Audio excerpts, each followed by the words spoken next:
Welcome back to another hour of You're Hired. I'm your host, Lauren Epstein, and today we're going to be talking about pot, marijuana, Mary Jane in the workplace. You're listening to 96.7 FM, Arlington, Virginia. Today we've got some really awesome guests who are super knowledgeable about marijuana, and they are going to talk to us about what's going on and what you should be thinking about if you smoke marijuana, or if you want to smoke marijuana, and where you are, because while this show is broadcast here in Arlington, Virginia, and there are Virginia laws, the folks over across from the Potomac also have the DC laws, and people in Maryland have their laws, and wherever you are in the country, there's a whole different slew of things going on. It's one of those state-by-state events.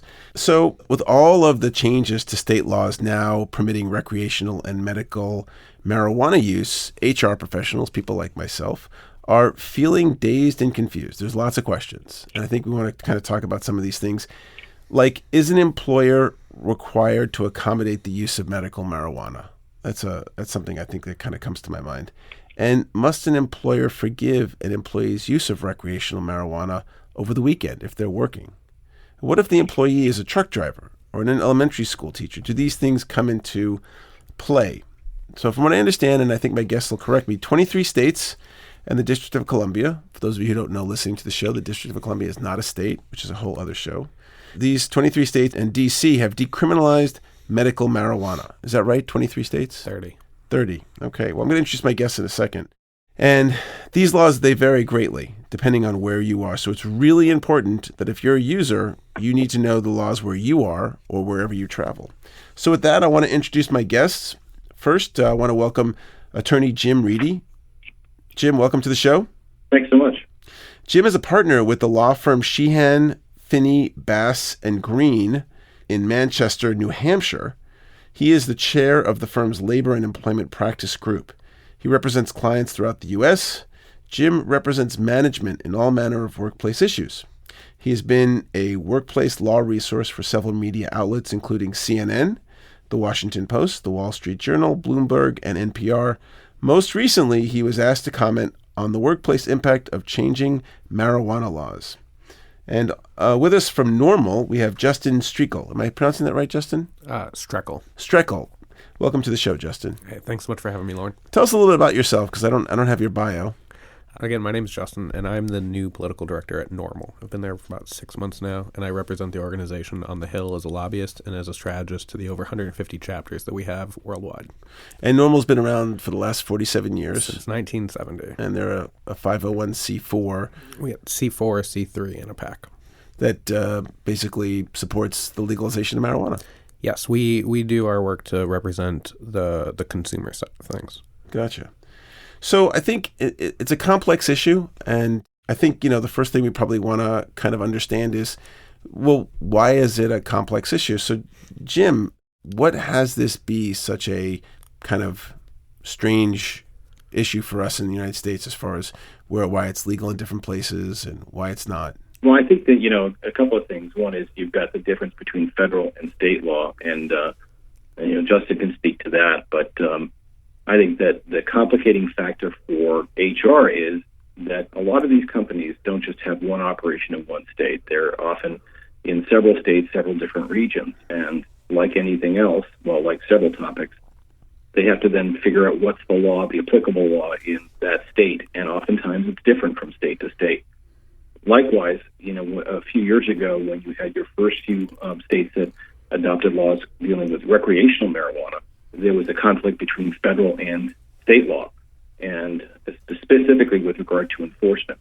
It just gets very complicated. In fact, a survey was done in recent years, actually just 2 years ago, that said over 70% of HR professionals considered alcohol and drug issues and policies and enforcement to be one of their greatest headaches.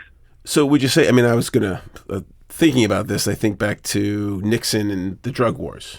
Right, the beginning of the persecution of people who were in possession of marijuana, and there is a lot of discussion around that being an attack on African Americans because they were the predominant users, and they enforced it particularly in areas where there were people of color. Can you speak to that? Kind of get a sense of where this all kind of derived from? Because I guess it was not always illegal rather. No, Well, I mean, in speaking broadly with regard to drug use, I mean, yeah, you can look at historically, whether it's opium or methamphetamine, peyote, cocaine, LSD, heroin, and marijuana were not always illegal substances. In fact, like opium and cocaine were actually pharmaceutically produced, and others were, heroin was actually produced by the Bayer Aspirin Company for a period of time as a substitute for morphine.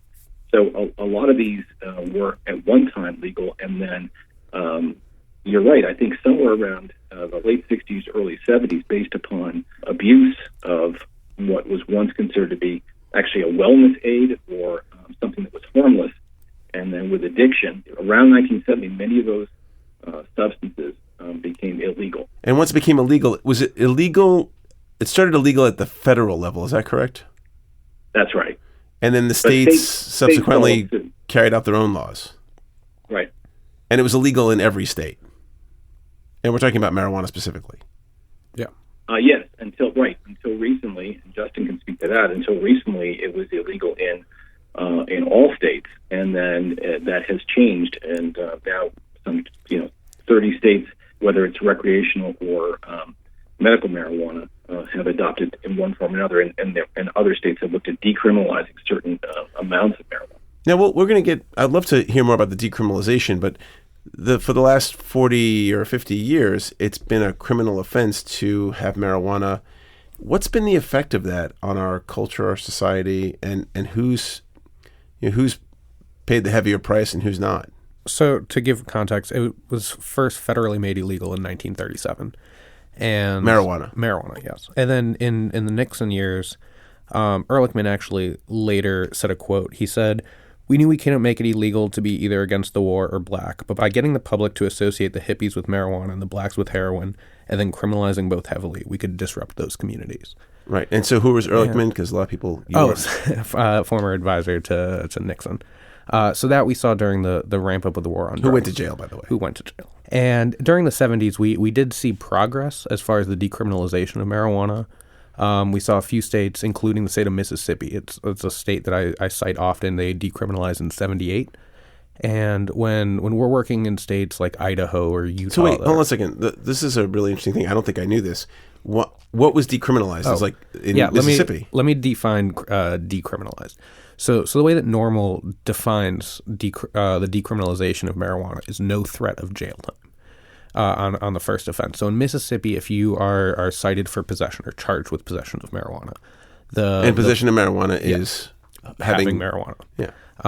Then it's a $250 ticket, but there's no jail time. Was that what it was in the 70s? Yeah, Mississippi enacted that in 1978. And so it was $200 in the 70s? Oh, I don't know how much. It was some forgive fine. me, I don't know. Yeah, it was a fine. Today it's $250. Yeah. So I'm often telling conservative state lawmakers, listen, if I understand that you have concerns about marijuana and the legalization, but when it comes to the criminalization of marijuana, if conservative Mississippi could make this decision back in 1978, and they've had 39 years since to undo that, and they still haven't, that means it's working. So why did they do that? That was kind of quick. Because of public pressure, and they changed their laws. Public pressure during the 70s. So during the 70s. So we saw a number. Yeah, we saw a number of states decriminalize during the 70s. I believe it was 8, but don't quote me on it. I wasn't around back then. But then we saw the Reagan years, and it was in. Ronald Reagan escalated the war on drugs, the Just Say No campaign. It was in 1986 when he required all federal agencies to be, quote, drug-free federal workplaces.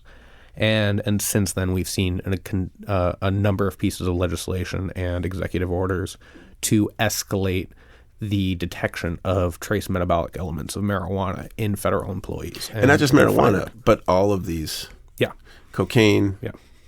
But marijuana is unique compared to the other drugs in the sense that it stays in your system longer. Mm-hmm. So marijuana, depending on the consumer, it can stay in your system from anywhere to 3 days to 3 months, depending on a myriad of factors, including your body weight, how often you work out, and how much you consume and how frequently. As far as detecting impairment levels, urinalysis or urine tests are really ineffective measures to define whether or not an individual is incapable of doing their job. Unlike a breathalyzer. Unlike a breathalyzer. So a breathalyzer says right now, this is how much alcohol you have in your system. We can make some judgment about your impairment.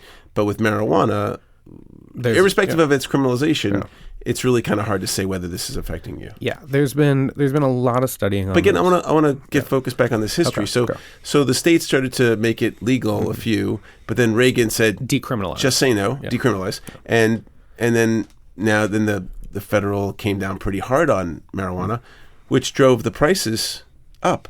Yes. And most marijuana then stopped coming from outside the country and started being grown inside the country. Yes?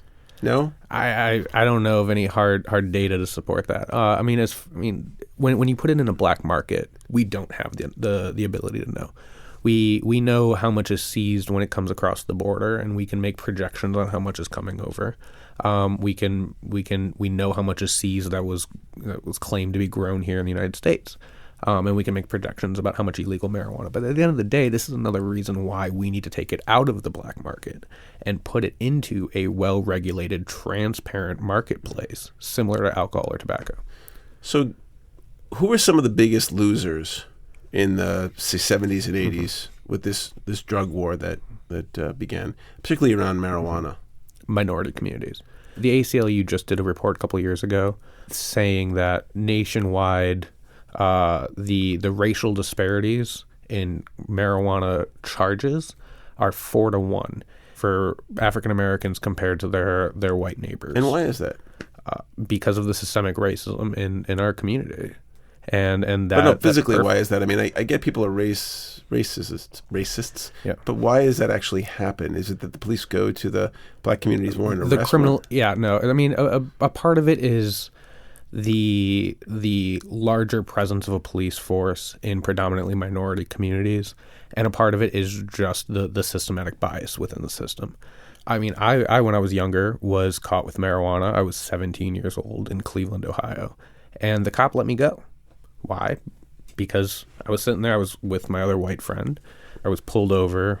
We had marijuana on us. We had not been consuming, but they smelled it. They leaned on my friend. My friend cracked. He said we had it.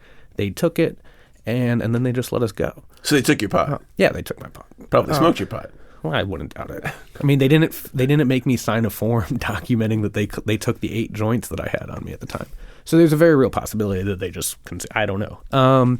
But what we see in other communities is the escalation of state violence against against members of those communities, and we see this particularly in minority communities, and it's just another tool that the system has used to funnel people, and this perpetuates the school to prison pipeline.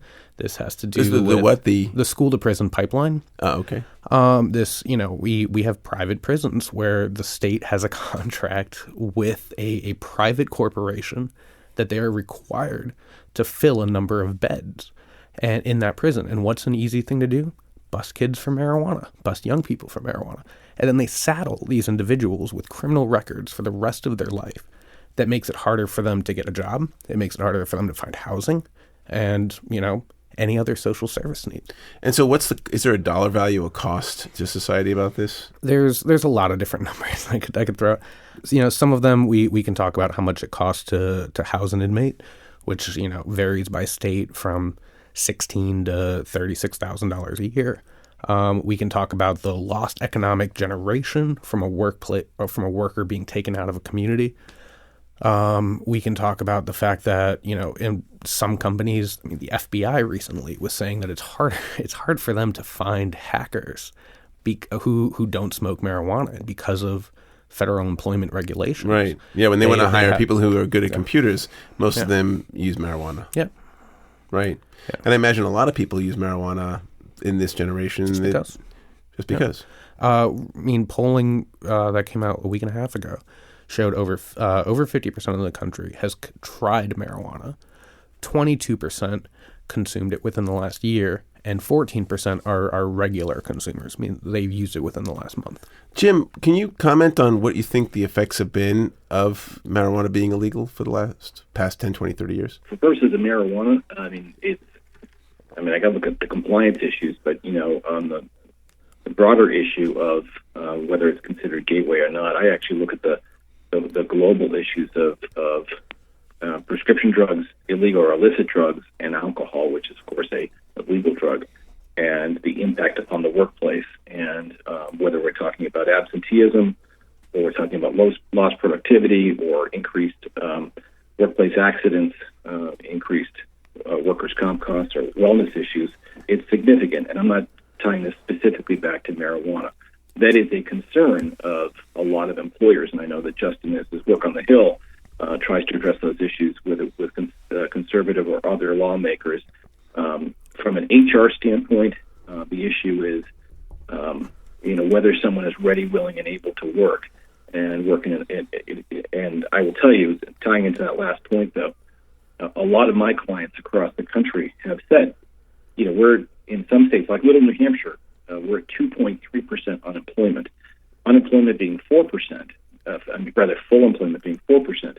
You've got a lot of people that weren't expected to be working, and with the immigration issues and clamping down or the cap on bringing in foreign workers, a lot of employers are desperate, and even look at hospitality coming into the summer season, desperate for workers.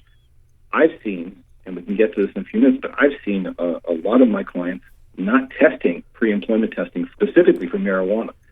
So you're saying that because there's a dearth of people, particularly in New Hampshire, where, it's a beautiful place to be, but clearly not a lot of people want to live there, that the employers are broadening their scope and saying, hey, we're not going to test you for drugs. We don't really care because we really just need you to help us. Particularly people on the slopes and those places where, people might be smoking marijuana in their off hours. Yeah, I'll tell you, it's not just New Hampshire. I mean, I just dealt with an employer in Florida. I've got one in Colorado where they're not testing because we're everything from dietary to housekeeping to construction to certain types of, believe it or not, nursing homes and assisted living facilities for certain types of medical aids. I'm talking about CNAs or LPNs.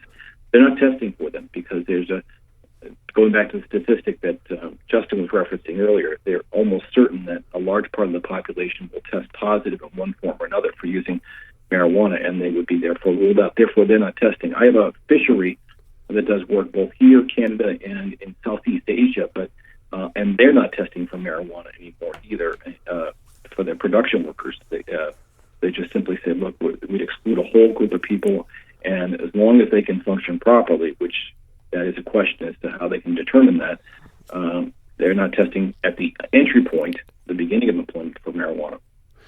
So, Jim, what are some of your clients saying about marijuana? Do they want it to be decriminalized, and do they want to be able to just kind of ignore it because it's a social problem, not really their problem? I think the focus they have is, and this is sort of my anthem, is as long as someone shows up on a regular and predictable basis for work, and they can perform the job as required, whatever that particular job is, and do it in a safe and reasonable fashion, most employers don't care what people do off hours on their own time. Now, the noted exceptions would be, I think, in the introduction you mentioned it, whether it's someone who's driving a truck or someone who's a defense worker in certain jobs or basically safety-sensitive jobs. They don't want someone impaired, but that is the million-dollar question, whether or not someone is under the influence or impaired. And the problem is the testing. It doesn't get to level of impairment. It gets to whether or not THC, with regard to marijuana, is in the system, in body fat, and so on. Now, you mentioned THC, which is one of the ingredients in marijuana, but the one that is also not in a lot of the consumables now. They're taking out THC and using the cannabinoid. Is that correct? Oh, CBD, yeah. Yeah, they're using the cannabinoid, which is not something people are familiar with. So a lot of the edibles, now that marijuana is becoming legal, they're taking the plant, taking out the chemical components, saying, well, we can't use the THC, but they're just using the cannabinoid. No, if I can't jump in. My cousin who's a pharmacist was talking to me about this recently. No. There is a lot. There's a proliferation of the use of CBD oil, which is cannabinoid oil, which does not have the psychoactive factor of THC. They'll explain that because it's really important. Because mostly when people think about someone smoking pot, I think they just get relaxed. Yeah, they get relaxed and their inhibitions go down, but they don't. It's not like cocaine where they get more energized. they're right. Well, no, I mean, it all depends on the strain of marijuana and how it affects an individual too. Like, I mean, the same thing is with alcohol. Some people get all revved up. Some people, just sit down and get depressed. So there's two things I want to touch on. One, before we get too far from it and what Jim was talking to, and I think it's really important to note the big difference between impairment testing and drug testing. And SAMHSA, the Federal Substance Abuse and Mental Health Administration, came to the conclusion that even the companies that are required to have drug-free workplace policies are not required to use drug testing as a means to enact those policies. So onboarding drug tests or conducting random drug tests are not necessarily required under the federal definition as interpreted by SAMHSA. So I think that's an important thing, and I'm glad that Jim brought that up, that a lot of companies are choosing not to do this. Because, the private sector, as long as you don't have a federal contract, you're not required to use drug testing as a means for an employment dynamic. So on to your point, Lauren, about the CBD oil, a lot of the CBD is used for medical purposes. This is what we see with the kids with intractable epilepsy, that here in the state of Virginia, we've the state legislature has legalized CBD for a very restricted number of conditions, and primarily intractable epilepsy. That I don't know if people remember Sanjay Gupta's Charlotte's Web expose that he did. So here in the state, in Virginia, they just authorized in-state production of CBD oil. And CBD can be derived from the marijuana plant or from hemp. And those are two different things. And it's one, hemp does not have the THC. So a lot of people choose for medical marijuana go with the CBD route only. And a recent study actually showed that states that have allowed the passage of medical marijuana laws and programs found that marijuana use can actually increase workplace participation by seniors, and didn't show adverse effects on the issues that Jim was talking about, which is people just showing up for work and doing your job. Because there is a huge difference, and we cannot emphasize this enough, of impairment versus consumption. I work at NORML. I don't smoke a joint before I go in to work every day. I'm not going to go to work impaired. Some people, artists, if that is their work, and they're writers or painters or musicians or whatever, if they choose to consume some marijuana before practicing their craft and they find it helps, great. But if you're a business owner and you choose to have a policy where you can't be high on the job, we are absolutely supportive of that. Just as we're supportive of protections for employers to make sure that their employees aren't drunk on the job. So Afote, my production engineer, my awesome engineer, was telling me about a company. What was it called, Afote? Vice in New York City, where they actually light up in the office and smoke in the office, which is interesting. So I want to I know we're bouncing around, but I want to talk about this because in some places it's legal. How does that protect my rights if I don't want to get high? Because with marijuana, unlike a lot of drugs, that smoke is in the air. I know Afote was saying they use vapes and other kind of delivery mechanisms, but... Oh, yeah, you're not going to get high off secondhand vaping. Right, but so as long as they're not smoking like a cigarette, I won't get high. Yeah, I mean, it's negligible. In the same way that you might feel the slight nicotine buzz from standing next to someone who's smoking a cigarette. Yeah, not my favorite thing either. But, then that gets into just workplace policies. Do you have a smoking section? Do you have, And Jim, are you finding, what are companies doing around policies to allow for smoking? Well, I mean, what you do is, again, you run into many state laws, and a lot of state laws that go back to in the 90s had issues with regard to secondhand smoke, adopted smoke-free workplace policies. And that's why a lot of restaurants and bars got away from it, because you can't effectively segregate smoke. One of the absurdities of some of these state laws was, unless you can effectively segregate smoke, it has to be a smoke-free workplace. Well, it's airborne, so you really can't effectively segregate them. It's going to be in separate rooms and vented out and so on. So a lot of employers had to, if they were a place of public accommodation or otherwise covered by those state statutes,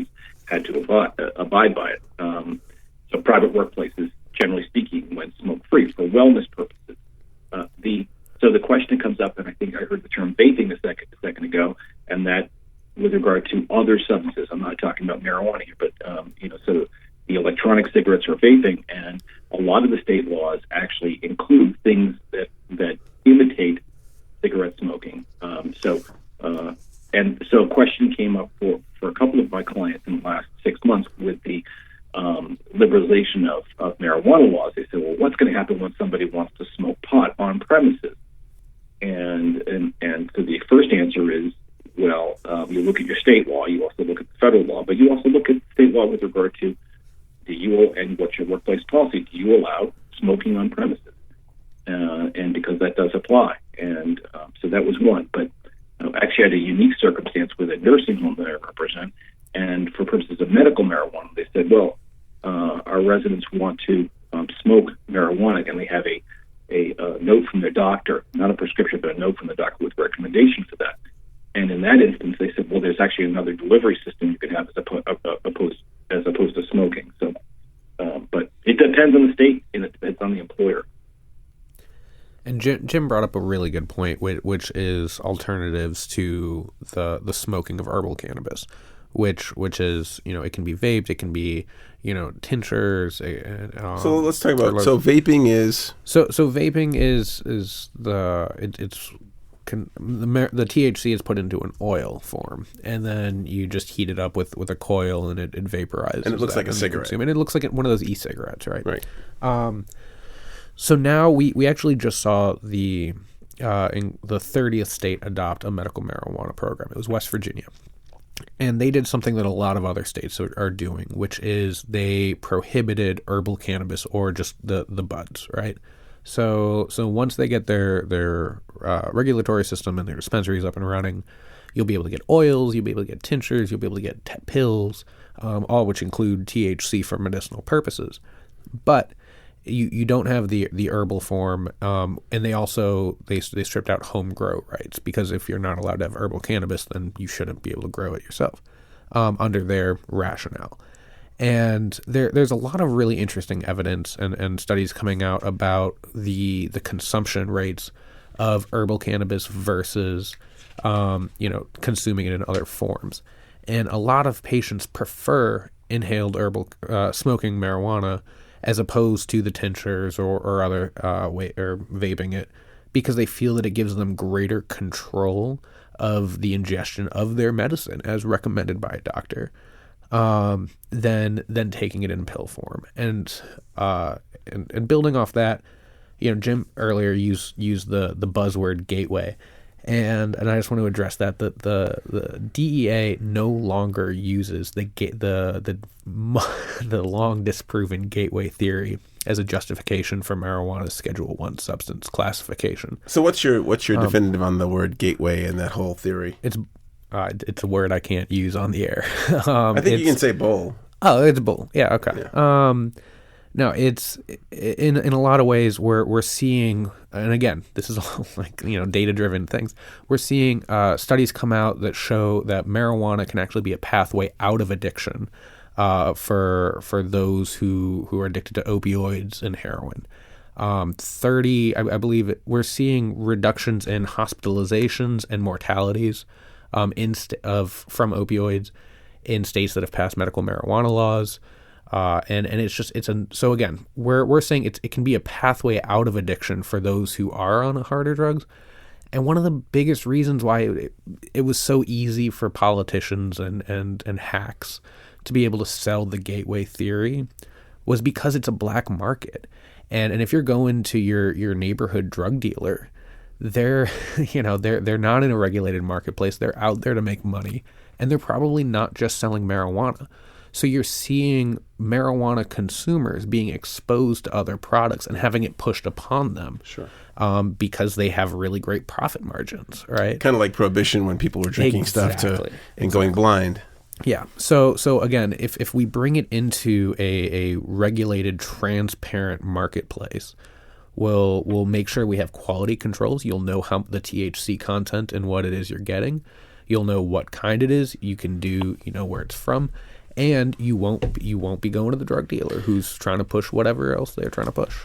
Yeah, I mean, what's always struck me is that I always felt that marijuana should be legal because, one, people can buy alcohol, Yes. which gets you high, and marijuana gets you high. It's a natural thing.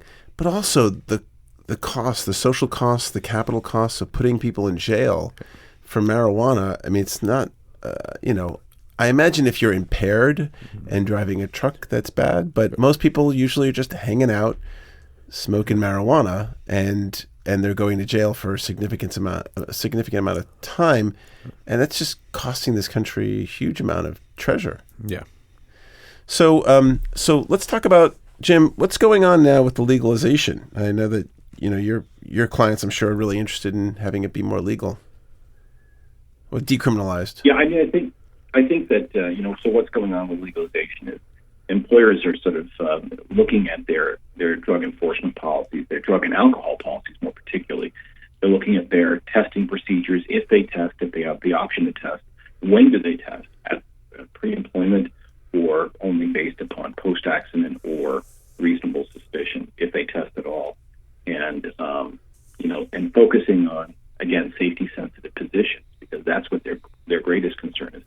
Again, as Justin said, absent, whether we're talking about a public sector employer or a federal contractor, where you have still in place drug-free workplace and or other specific like DOT, Department of Transportation requirements for testing. What's interesting there is that OSHA consists, I think, I've always treated OSHA as being sort of the orthodox side of the Department of Labor, meaning that they're hyper-technical and very focused on, obviously, on workplace safety, and regularly fine employers for safety infractions and not following proper procedures.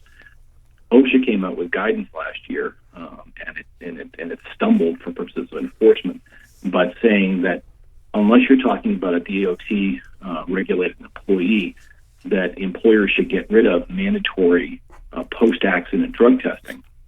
And the reason for that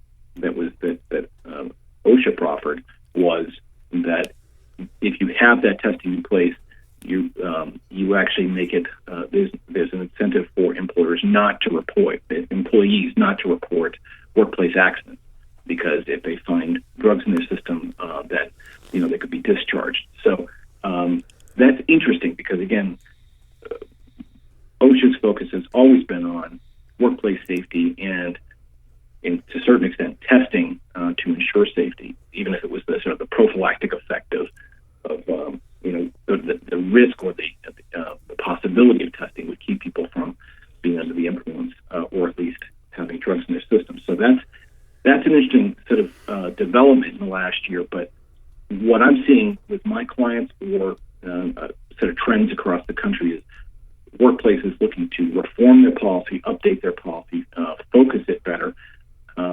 Like I said earlier, abandon certain types of testing, and perhaps with that a greater acceptance of an assumption that employees on their off time will be, whether it's drinking alcohol or using now legalized marijuana or other substances, that as long as they can focus and show up, perform the job, that's all they're really caring about.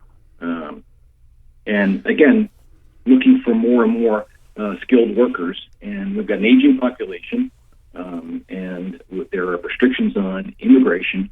So I think employers are responding to the marketplace. Well, I just want to let you know you're listening to You're Hired here on 96.7 FM. I'm your host, Lauren Epstein. Thanks so much for watching the show today. If you're looking to hear this show on the internet, you can go to Mixcloud at mixcloud.com and search for You're Hired Radio. You can follow us on Twitter at Lauren Epstein, or join our Facebook page at You're Hired Radio. I want to give a shout out to our sponsor, Year Up, yearup.org. That's YEARUP.org is a great organization around the country. They take 18 to 25-year-olds and give them 6 months of amazing education, technical education, and then put them on a 6-month internship to produce some very good workers. If you're an employer and you're interested in finding people that are already trained that you can guarantee will do the job and do it well, contact your local Year Up and reach out to them. Today we're talking about marijuana in the workplace. Today I have my guests Jim Reidy and Justin Strekal. Did I get it right? Not that time. It's No? Strekal. So. Strekal. It's going to be Strekal all day. It's going to be Strekal all day. Okay. I'll have to say it a few more times. We're talking about marijuana in the workplace and what you might need to know. One of the things I've noticed about this, and it strikes me as odd, is that unlike most laws, this one is so different from the federal and the state level. Right, Jim, what do you see about that? Like, obviously, I'm sure there are other laws, but is there anything else like this going on in the country where there's one law that states are, in one position and the federal is another, and they actually butt heads? Because I think that the federal government has gone into certain states to kind of enforce the law, but also in a way to harass and harangue the dispensaries and people getting into the business of marijuana. No, this is new territory in one regard, in that there is such a great distinction between, or difference between, federal and state law on marijuana, and it's changing every day. I saw a study recently that said that almost every state could legalize marijuana by 2021, and then you also have the Trump administration with Attorney General Sessions coming out and saying, what went on in the last 8 years with regard to failure to enforce federal drug laws, that there's a new sheriff in town and things are going to change. And so I look immediately to the state of Colorado, where there was a question about enforcement of their the federal drug laws in Colorado, and especially at the borders. And what's happening is if marijuana is crossing state borders from one to where it's legal to where it's illegal, and so on. And then, of course, the other issues that come up with that is that you can't, because of federal law, you can't use the banking system for legal activities, meaning that the dispensaries of marijuana in those states where it's legal, you can't use the federal banking system. So there are whole warehouses of cash. Okay, so and all banks are federally controlled, even community banks, local banks are part of the Federal Reserve? Yeah. Right. If I could. So I was actually just talking with Senator Merkley of Oregon about this last week, because he's going to introduce a bill in the next few weeks to deal with this banking issue, and Representative Perlmutter from Colorado just introduced his version. Yeah, so right now companies are going unbanked. They're paying their employees in cash. They're paying their insurance policies in cash. They're paying their taxes in cash. And Senator Merkley was telling me that when it comes time for them to pay their taxes, the businesses are working with the tax agency to coordinate where and when they're going to do the drop-off. And they set different points because there is a concern about the criminal element here of all of this cash being transported around. So they're like picking drop points at the last moment. Like it is insane. And right now, it could be very easily addressed. And again, I want to put out, it was Rep. Perlmutter. He put the safe access to banking, and SAFE stands for something because Congress loves acronyms, and I don't remember it off the top of my head. But yeah, we're supportive of that because, again, no industry it can be reasonably expected to operate without access to basic banking tools. And it's weird that with a lot of the laws, particularly social laws, and I think of this as a social law, it started at the federal level, and kind of all the states went that way. Like you look at the integration of blacks in schools, and a lot of those civil rights laws was started at the federal level and then kind of rolled down. This seems like it's going the other way. Or at least will it? I mean, will the federal government just say, hey, this is going to be illegal forever, even if all 50 states are saying it's not a crime? Well, in a lot of ways, it kind of mirrors and I mean, it feels strange making this comparison, but to the LGBT rights movement. It was at the state levels, there were contested battles in some states. In Virginia, they put it in the Constitution to ensure that it was only, marriage between a man and a woman. And in some states, they liberalized their policies to treat members of the LGBT community as people and give them rights. And then we saw it decided at the federal level. So you think, Jim, this is going to end up at the Supreme Court in 2, 3, 4, 5, 6 years? I don't know. I think that certainly that that would be the push on one segment to push it to the Supreme Court. But my view is a little bit more cynical and more practical, which is this: is that I'm surprised the banking lobby hasn't pushed harder for this, because and taxing authorities as well, because this is going to be, it already is a very lucrative industry, and it's going to be a much more lucrative industry. So government wants to get their share as well. So I'm surprised that hasn't happened to a greater extent. I also look at the some of the businesses that have been created in just a short period of time where you've had liberalization or legalization of marijuana laws, and I in one way marvel at the creativity of and innovation of these businesses. I'll give you one quick example. There was a company in Massachusetts, and it's only been legal in Massachusetts for less than a year, and even then the dispensaries aren't set up yet. They've got licensing issues. Like anything else, government gets in the way. But there was a juice company in Massachusetts that it was called High Speed. Try High Speed. Yep. The startup, and it was delivering to your home or workplace lemonade, and the lemonade was $55 a cup. Why is that? Because they also brought an ounce of marijuana with it. Now, you can't sell the marijuana, but you could gift it as a special gift to customers. And there was another company in Massachusetts that started to do that just generally, sending out gifts, and that was stopped by the Attorney General's office. They're trying to sort of regulate it. So the answer to your question is, I think, once government gets their head around, okay, we'll allow it, but under these rules, and we'll have our part of how it's regulated, how it's distributed, how we get our part of the taxing authority.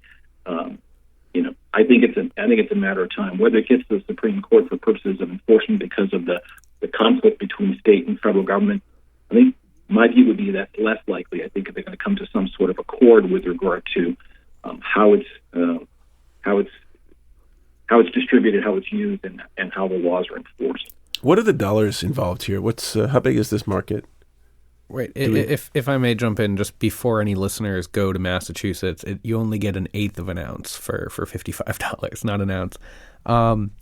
But no, to talk about job. I mean, this is a show for jobs. A recent report. I'm curious. Like, what's the dollar value? Because we're talking about the economics. How much money is involved in this business? Do you think? Potentially. Well, like right now in Colorado, or where they're tracking, over $1 billion in Colorado. Over $1 billion. Yeah.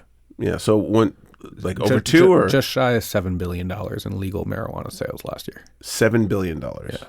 And what would the taxes be on that? Maybe 5 or 6%, something like that. It varies, Jim. Do you know that? I mean, sales tax, right? Would be sales tax and income tax. Each state does it differently. Some of them do it at point of cultivation, and there's a $30 per ounce tax, and then there's a sales tax of, and forgive me, I don't get. And then there's an income tax on the revenue. So I mean, it's very lucrative. I mean, that's a lot of money. Yeah, and right now the states don't really have new revenue sources. They've kind of tapped out all of the revenue sources. Yeah. No, Colorado's very excited about the amount of money that they're generating. Do we know how much they're actually getting? Colorado specifically? I can pull that number up. I don't know off the top of my head. But no, to another point to what James was talking about, I want to just echo is 280E reform.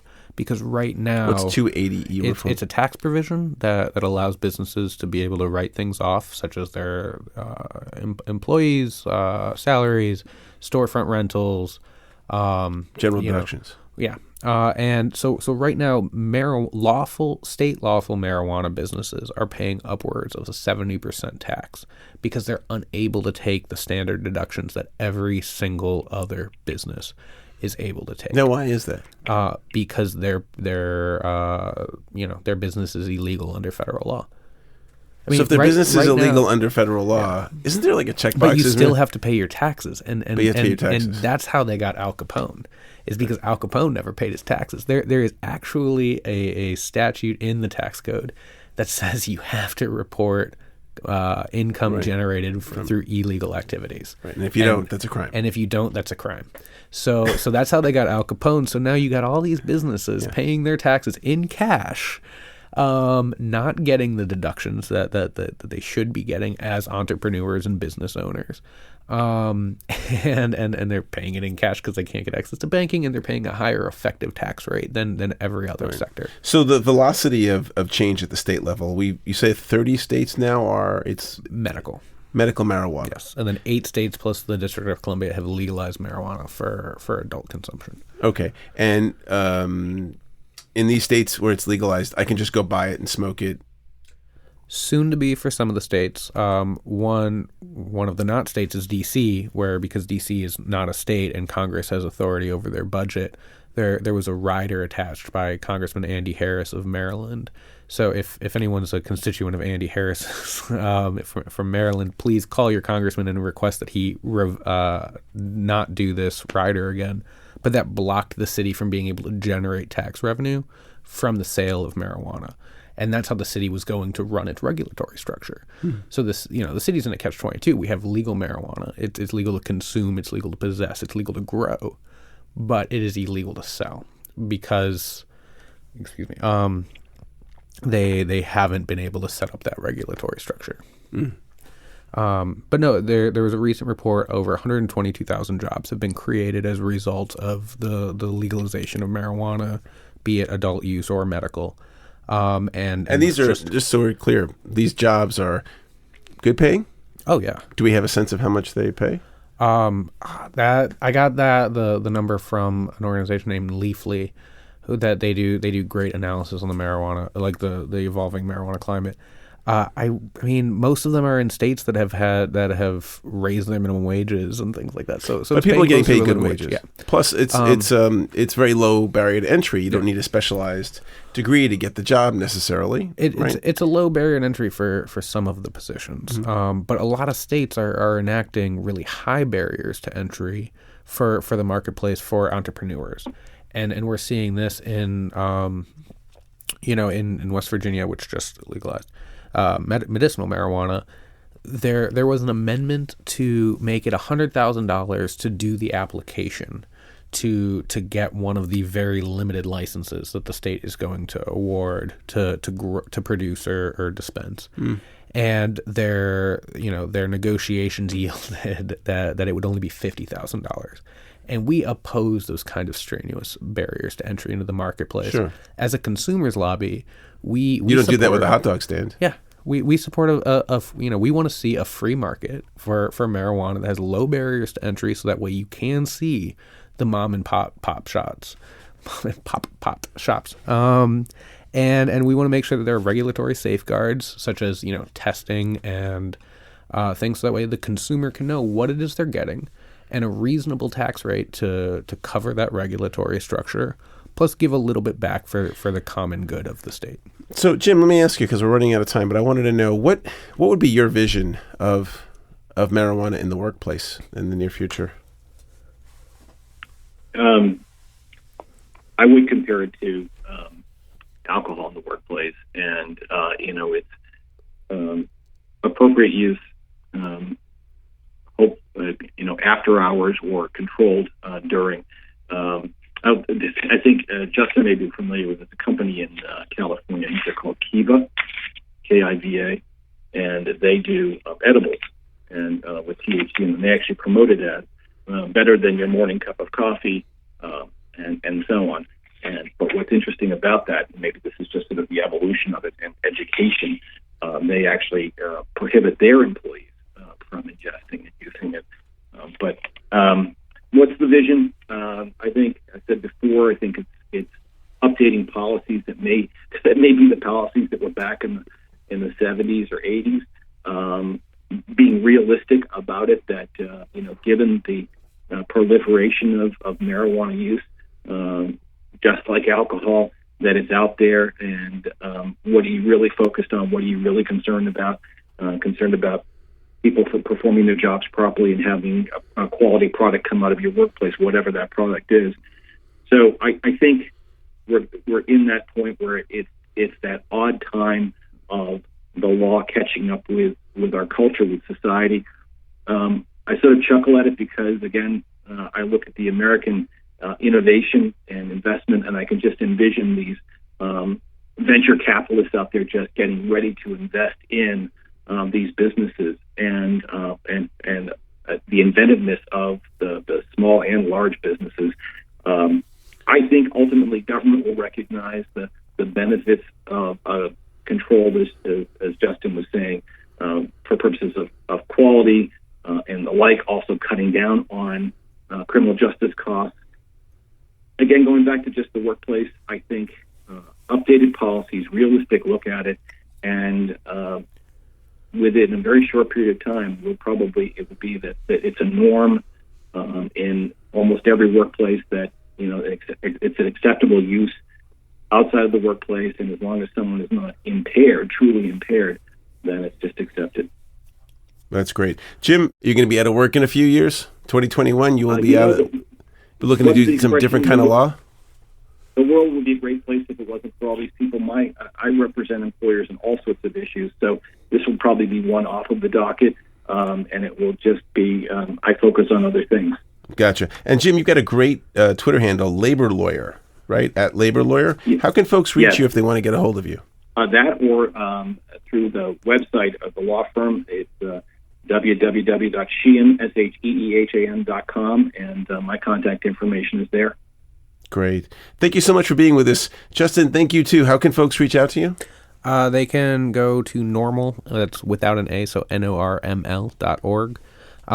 Shoot us an email. You can email me directly if you're curious, justin@norml.org. Follow us on Facebook and Twitter, and sign up. We go to norml.org/act to follow the legislation that's moving in your state. Thank you. Thank you to both my guests. Again, I'm Lorne Epstein. You've been listening to You're Hired here on 96.7 FM, Arlington, Virginia. We'll see you next week for another episode of You're Hired.